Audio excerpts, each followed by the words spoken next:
Misalnya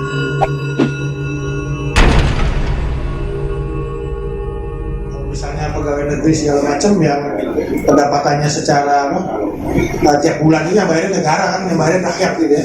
Dia masuk nggak masuk itu dibayar gitu. Sementara kalau misalnya pegawai biasa nggak masuk agak gak enak juga kalau misalnya untuk bayarannya sama gitu ya.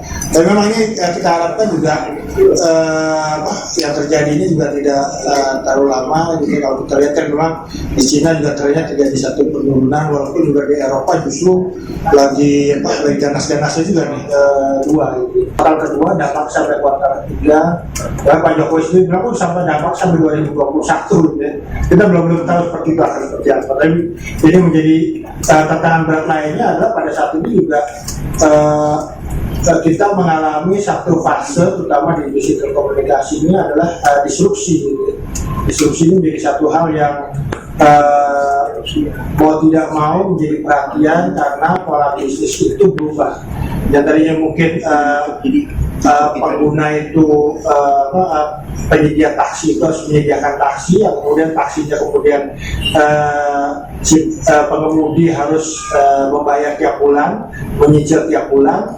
Tapi kemudian berubah, orang bisa siapapun bisa memberikan layanan transportasi online gitu. Ya kadang-kadang kita nggak mikir cara untuk cicilannya gimana segala macam, tapi pendapatan lumayan cukup besar tiap bulan karena ada sisa pendapatan yang cukup itu sebenarnya sudah berdampak di Indonesia. Itu peristiwa itu kita lihat adanya persaingan antara Amerika dan China, sehingga perang itu semakin nyata, ditambah dengan adanya ekspor COVID dari Wuhan, ini pertumbuhannya semakin meningkat. Jadi saya lihat ini ada dari laporan dari BPS, dari World Bank, proyeksinya nanti jelas sudah terlihat sebenarnya. Indonesia di 2022 dan 2020 turun 4,sekian%, tidak produktif. Jadi pertumbuhan kita juga makin turun. Ditambah dengan juga mulai merusaknya pertumbuhan pendapatan bruto kita di Indonesia nanti tidak bagus, sehingga membebankan APBN kita ke depan. Ditambah dengan masalah yang sekarang kita timbul, masalah COVID ini atau Dewa 19. Baik, yang kedua, dampak dari ekonomi Indonesia kepada industri telekomunikasi ini sebenarnya sudah lama didengung-dengungkan, dan saya pikir sudah ada, tapi belum intensifnya, belum nyata. Misalnya mengurangi BHP dan segala macam, ini belum terjadi. Ini yang diharapkan dari kawan-kawan dari operator.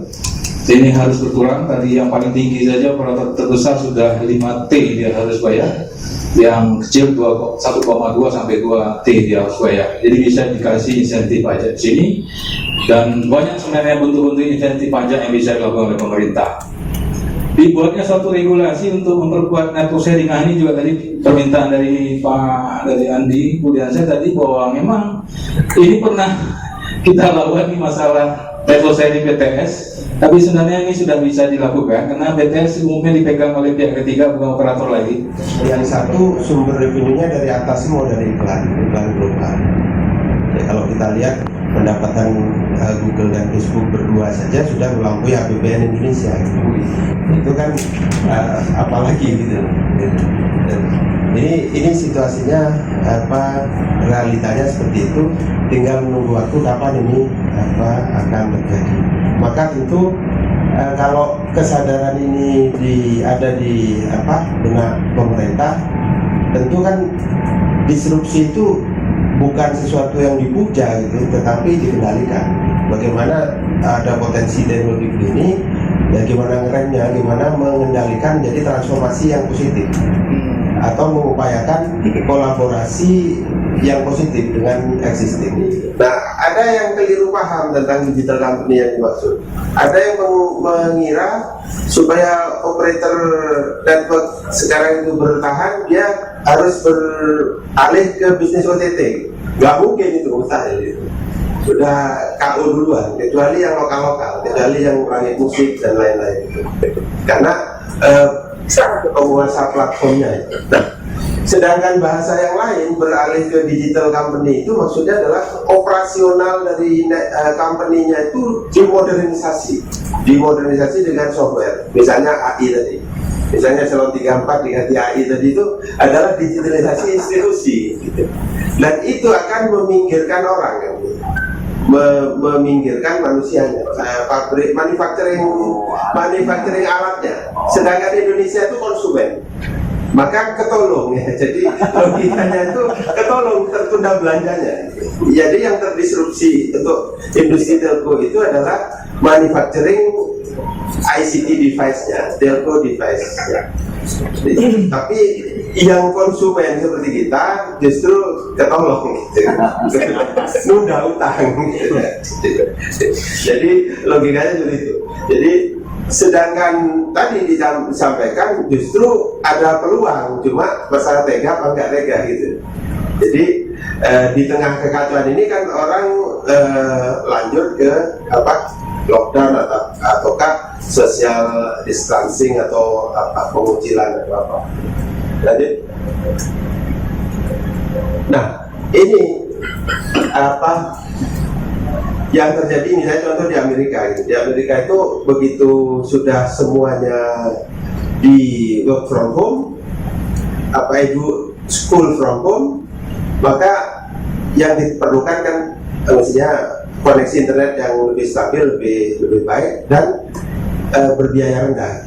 Maka beberapa operator service provider di Amerika memberikan kuota data gratis untuk 2 bulan misalnya gitu. Atau tambahan ekstra bandwidth tanpa bayar misalnya gitu. Tapi itu kan kasus di mana ARPU mereka masih rata di atas $10 di layanan bank, sementara dana Excel lebih kepada jasa keuangan lainnya, termasuk juga sekuritas dan sebagainya. Tapi karena pelaku pasar melihat ini merupakan potensi yang cukup positif buat BRI, ini akhirnya memberikan respon yang positif. Nah, artinya apa? Balik lagi ke masalah persepsi dan respon tadi. Kalau kita ngomongin regulasi, mungkin Pak Nonot sama Pak Kamil barangkali kira-kira regulasi diharapkan seperti apa sih? Apakah perlu ada beberapa perubahan dari regulasi ada sekarang? Pak Nonot silakan, atau Pak Kamil. Ya, seperti yang disampaikan Pak Andi tadi ya, sebetulnya kita itu malah paradoks kembali. Kita semua menyatakan mau transformasi digital, berarti kan perlu infrastruktur digital gitu. Tapi cara pandang pemerintah ini, baik pusat maupun daerah ini kebalik gitu. Loh, kalau memang betul begitu kan harusnya dapat insentif yang banyak dan sebenarnya semangat di Undang-Undang 28 2009 itu tentang retribusi daerah sudah terwakili, cuma karena penyebutannya itu enggak bahasa milenial ya, penyebutannya hanya listrik dan telepon, internet nggak masuk di situ. Jadi yang jalur internet itu tapi ditarik retribusinya kayak gitu. Lah ini kan konyol gitu ya. Jadi negara konyol, pikiran konyol, negaranya bagus, negaranya hebat, negara NKRI harga super. Ya, kalau saya nggak suka dari harga mati, NKRI harga super. Jadi itu dibalik. Jadi kita mengusulkan agar ayo semua mencanangkan transformasi digital. Bahkan di rencana Bappenas itu nggak ada itu. Sudah diingatkan beberapa periode diingatkan. Terima kasih Pak Nonot. Jadi Ustaz kan. Ini Pak Nonot lebih luas ya mapnya. Kalau saya lebih kecil saja. Contoh yang tadi Pak Nonot sampaikan, nanti ke depan operator itu hanya jadi penonton. Dan sedih juga kalau operator-operator dari penonton, karena tadi Facebook, Google dan kawan-kawan Amazon jadi penikmat dari sisi luar dalam, artinya dalam negeri maupun luar negeri. Jadi kalau melihat ini saya teringat dengan Pak Rudiantara waktu membuat permen OTT sampai dia selesai dari Menkominfo itu hanya tinggal kenangan. Jadi tidak berjalan. Jadi seorang Menkominfo saja untuk buat permen yang dia kuasai itu tidak bisa dia jalankan. Ada apa? Kita NKRI ini sangat kaya di khatulistiwa ini untuk bisa menaruhkan satelit, tapi itu tidak.